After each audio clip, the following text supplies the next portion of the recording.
If you or someone you know has diabetes, you may have built up an extra supply of test strips and lancets. That's where we come in. We'll buy the supplies that you don't need and resell them to those in need to prevent waste. Help us make diabetes management more affordable. Visit us at teststripswithaz.com.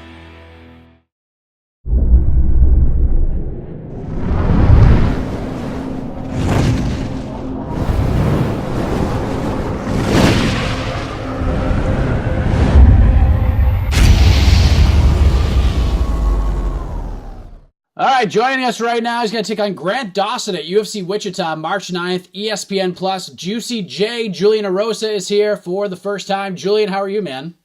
Oh, I'm doing great, man. Just in preparation for my fight. Been training my butt off. I'm ready to go out there and make a statement. I just said this off air, but I think it's important for fellow fighters and people watching this to know is that your Skype connection is tremendous. It is crystal clear. It is unbelievable. I think everyone should switch to Sprint to have this same kind of quality. So I thank you for that very much. No worries, man. I appreciate you. Absolutely. So we're getting very close to your return to the Octagon, just a few weeks away. How are you feeling, man? You getting ready to welcome Grant Dawson to the UFC? How's preparation been going? How's training been going? Yeah, for sure. First off, I want to say that I'm excited to be at the weight class that I'm supposed to be at. Featherweight's always been my weight class. I fought at lightweight a lot. If you check my record out, but only usually against opponents that I knew weren't going to be trouble because of the weight, So whether it was other 45ers that were just going to fight at 55 or as 55ers that I thought were manageable fights for me. So fighting at featherweight is where I want to be. It's usually where I excel at, and making the weight is no problem for me. So the training is going great. My weight's on point right now.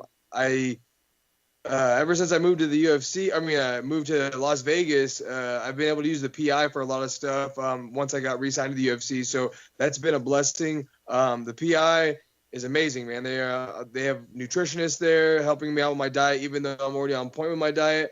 They got physical therapists. They got people that can work on me. They obviously have a huge gym facility as well. So I get my practices in whenever I want with whoever I want. And that's the major plus about the PI in Las Vegas is that at any given point, I could get a practice with 4 or 5 of the best featherweights in the world if I wanted to at any time because, everybody's in Vegas and we have the facility open. What a difference 3 years makes, huh?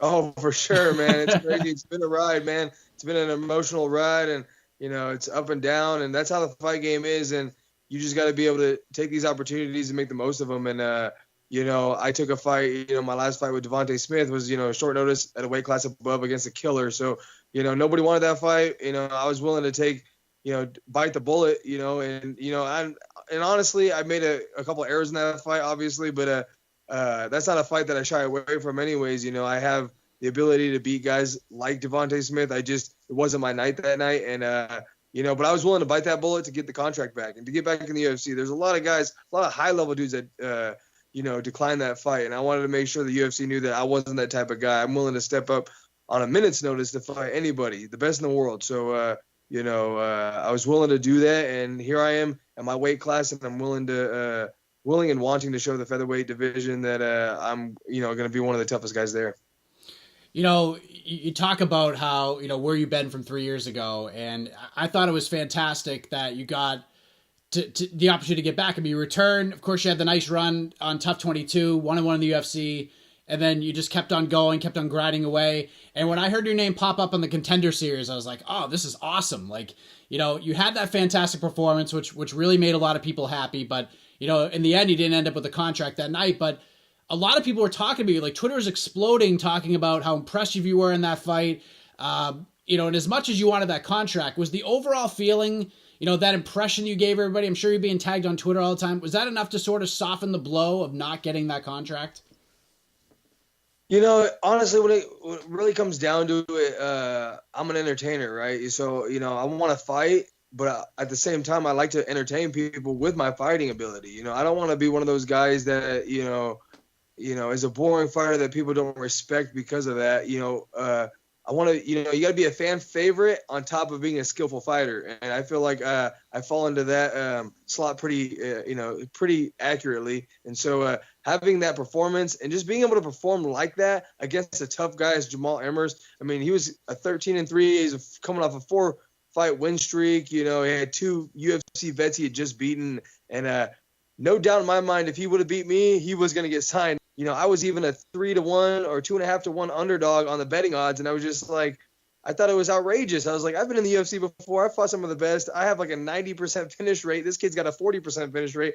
How do they have him such a huge favorite on me? And, you know, that kind of gave me motivation to get the win like that. And for me to knock out somebody as good as him was amazing. You know, and obviously, you know, it sucked not to get the contract that night because I'm like, I just head kick knocked this kid out. And that's like a bonus of the night kind of thing.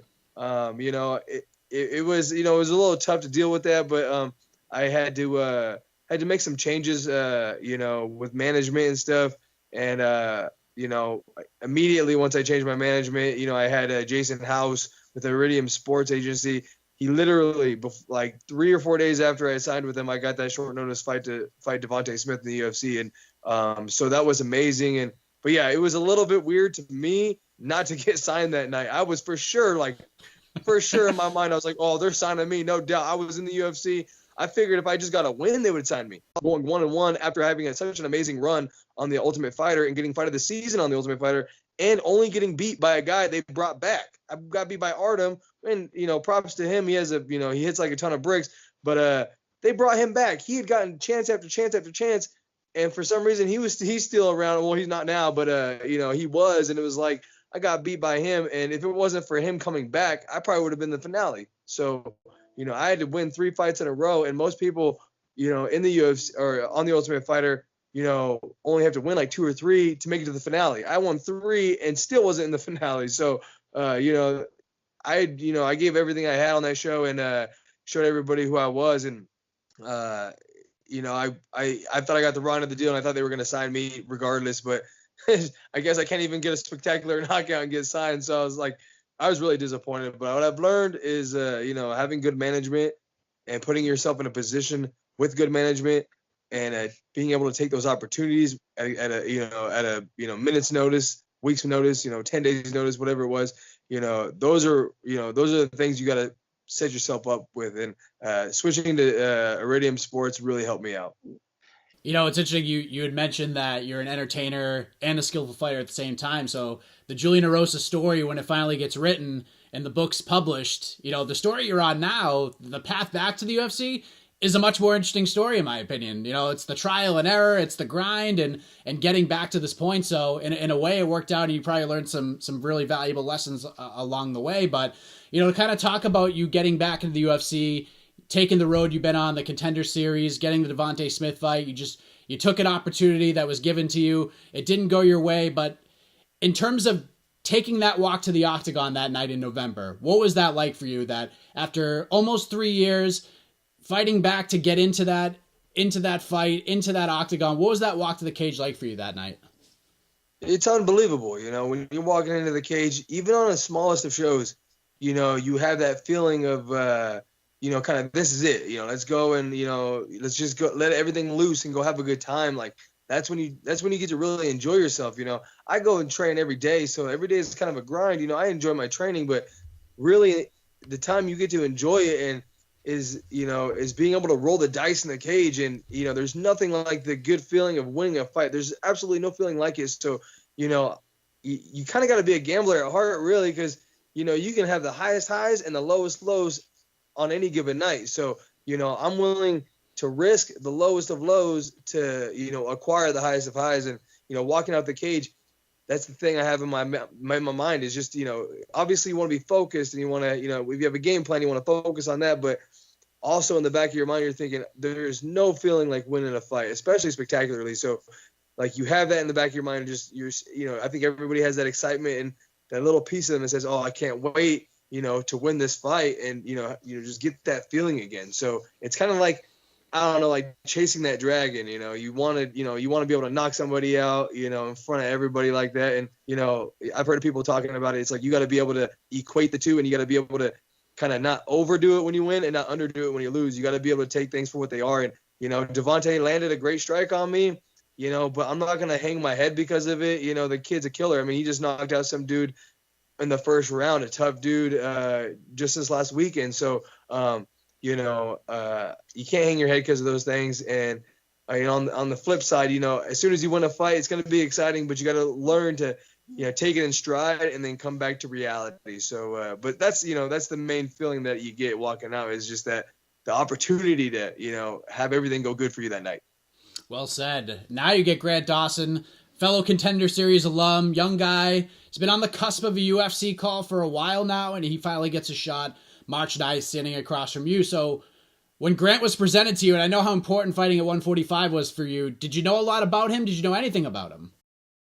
Yeah, actually, I have a few training partners that actually are from Kansas City, so they have trained with him. His coach, James Krause, is really good friends with one of my training partners, Tim Elliott, and so I didn't know him before I got the offer, but obviously when I got the offer and I heard I figured it'd be a hometown guy, and so I figured, if it's in Wichita, Kansas, Tim's probably got the scoop on him, or Julian Marquez or somebody. So they gave me a little bit of, obviously they given me a little bit of, details of, kind of his fighting style, but I watched his tape, so there's nothing, it's nowadays you can't really hide your fighting style, especially in the UFC.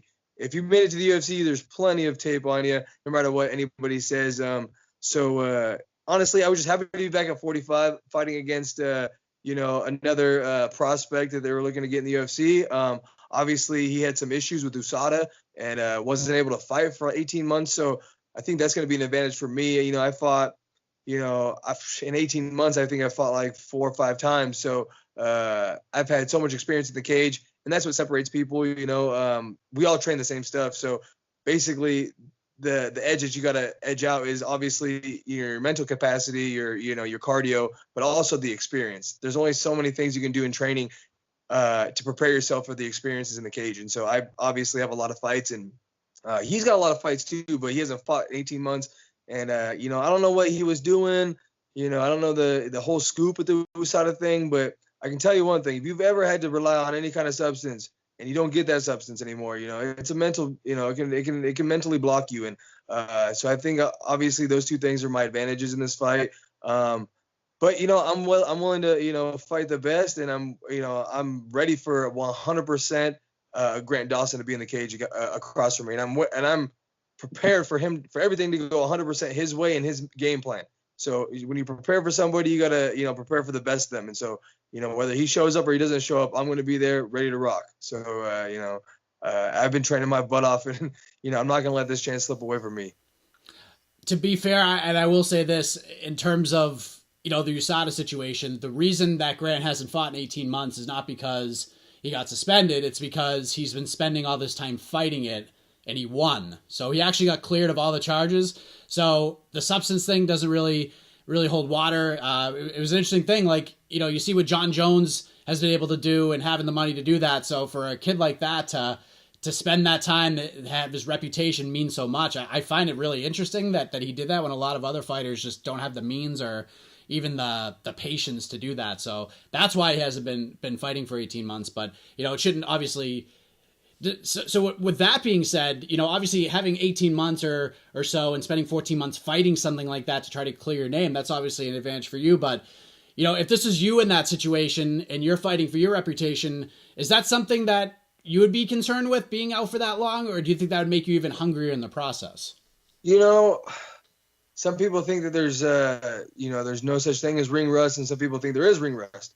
I think it all, boils down to your mental capacity. There's, some people, it really sucked not to be able to fight for that long, obviously. We train day in and day out, obviously financially as well. If you're not fighting for 18 months, you got to make money some way or another. So, having to work a job or whatever. And then obviously, like for him to get to the point of winning a Contenders and getting contracted, and then to be like, oh, no, never mind, kind of thing. And then he has to go through this long process of all that. I definitely feel for somebody like that.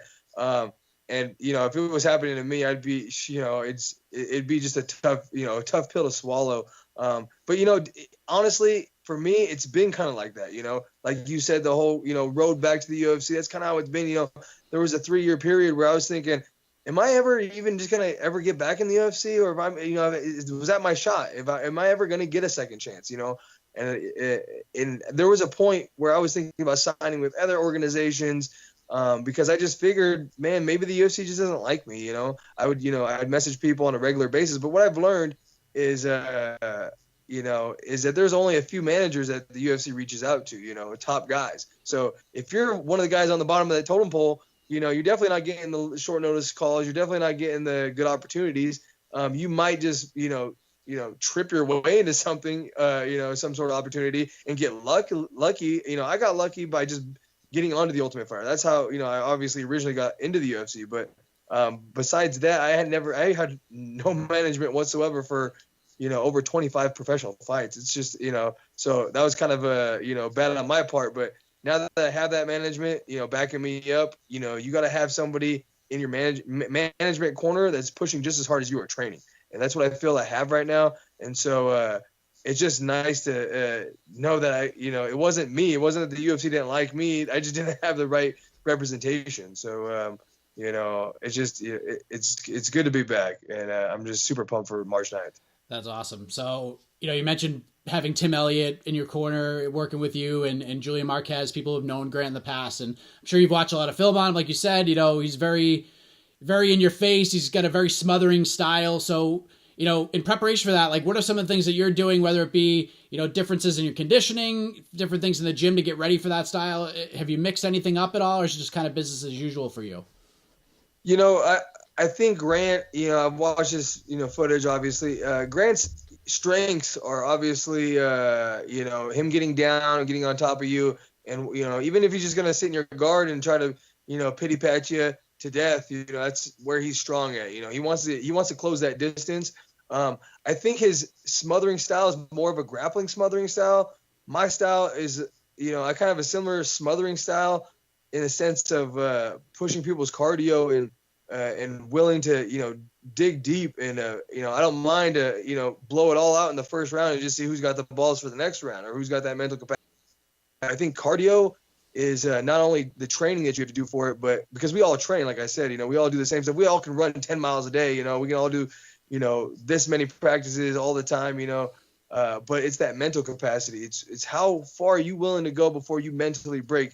Your body can go 80% more than your mind can tell it. So, if you're willing to just, bite down and go, I think that's what's, that's what gives people the edge in the cardio. And that's one thing I've always had and never willing to give up. I've lost fights, but not because I ever gave up, and so I think his smothering style is going to, it could work to his benefit with other fighters, but with me, I think it's going to work to his, to my benefit because he's going to end up, trying to smother me, but I'm kind of not, it's hard to do that to me, and if you try to do that to somebody that you can't do that to, you end up smothering yourself and getting tired of yourself. So it'll be just really interesting to see what happens, middle of the second round, if we're still in there, if we're both going, to see what happens in the later rounds and the later parts of the fight. Two fighters meeting in Wichita with two totally different paths to get here. It's actually pretty fascinating when we kind of break it down, each of you individually, but this will be your 29th professional fight. If it isn't experience, if it isn't things you've learned along the way, what's the one thing, what's that one intangible you bring to the table that no matter how much Grant trains, no matter how much Grant prepares, he's not going to be able to overcome it on March 9th? Oh, it's my heart for sure, and that's also intertwined with just mental strength. I'm willing to die in there, like literally, like willing to die anytime. I've, like I said, I've lost fights before, but never lost a fight because I gave up or because, I got out cardioed. I lost fights because I got clipped on the chin. If Grant can do that, hats off to him. But, if he can't go in that deep water, then he's going to have a hard night for him that night. Have you had a chance to close your eyes and visualize this fight? Like, do you see how your hand gets raised here? Is there a particular vision that sticks out more than others? Oh, for sure. That's one thing you have to do 100 times, or hundreds, thousands, hundreds of thousands of times. You have to visualize before you step in that cage, because if you put yourself into an uncomfortable situation, like fighting is an uncomfortable situation, if you haven't already visualized it and it's new to you, it's going to get you uncomfortable in that moment. So I've seen his face across from me, I would say probably over 1,000 times. Every time I wake up, every time I'm training, I'm thinking about him across that cage. Anytime I'm sparring other people, I look at them with his face on their body, because that's the one thing that gets me so comfortable in the cage is I just have seen it a million times. So anytime I'm sparring and visualizing, his face on them, I always see my hand raised. Nothing specific. Obviously we have game plans, and my game plan is gonna just try to outwork him, and so that's kind of how I see this fight playing out. It's just me outworking him. Willing to put dig deep and just keep going and going and going, and putting him to the paces and eventually breaking him. And so however the outcome is, knockout, submission, or if I just have to just keep pushing the pace and win by decision, that's what I'm willing to do. I'm willing to go 15 hard minutes, and if the finish acquires itself, then more power to me. But I'm willing to go 15 hard minutes. You're looking to go on that UFC run that you hope to have in 2015, 2016, and we talk about how this time has been very valuable to you. You've learned a lot. It's created a lot of wisdom inside of you.